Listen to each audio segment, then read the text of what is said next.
Halo, selamat datang di Metrodata Academy.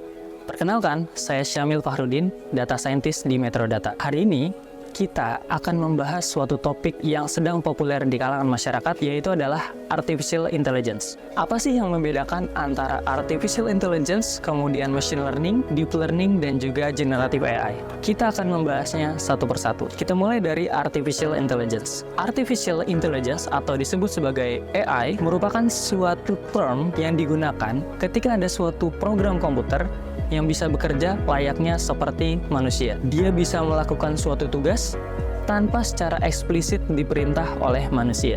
Lalu, apa yang disebut sebagai machine learning? Machine learning merupakan subset dari artificial intelligence. Machine learning menggunakan suatu algoritma matematik untuk mempelajari suatu pola dari data. Ketika ada data yang kita masukkan, maka algoritma machine learning akan mengenali pola tersebut sehingga mesin bisa membuat suatu keputusan berdasarkan pola yang sudah dia pelajari di masa lalu.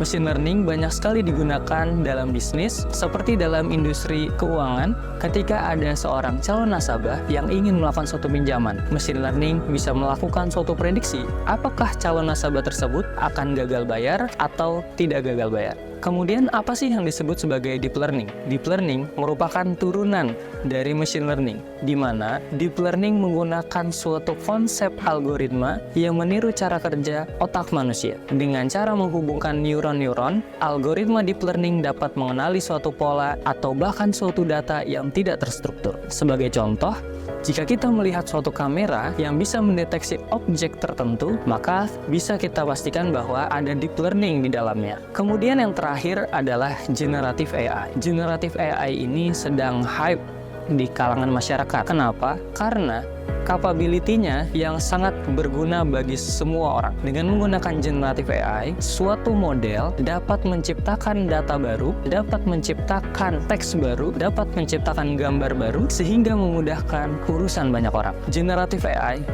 menggunakan suatu model yang disebut sebagai foundation model yang telah dilakukan proses pelatihan dengan menggunakan data yang sangat banyak dan komputasi yang sangat besar, sehingga model tersebut bisa menghasilkan suatu teks, image, dan sebagainya. Sebagai contoh, jika kita menggunakan ChatGPT yang diproduksi oleh OpenAI, maka di dalamnya sebenarnya ada foundation model yang bernama GPT atau Generative Pre-trained Transformer. Ada banyak foundation model selain GPT yang bisa kita gunakan, seperti Lambda, Llama, dan sebagainya. Baik, sekarang kita sudah mengenal apa yang disebut sebagai Artificial Intelligence, Machine Learning, Deep Learning, dan juga Generative AI. Kemudian kita juga sudah mengenal kemampuan dari masing-masing, baik itu Machine Learning, Deep Learning, dan juga Generative AI. Terima kasih sudah menonton video ini. Sampai jumpa di video berikutnya.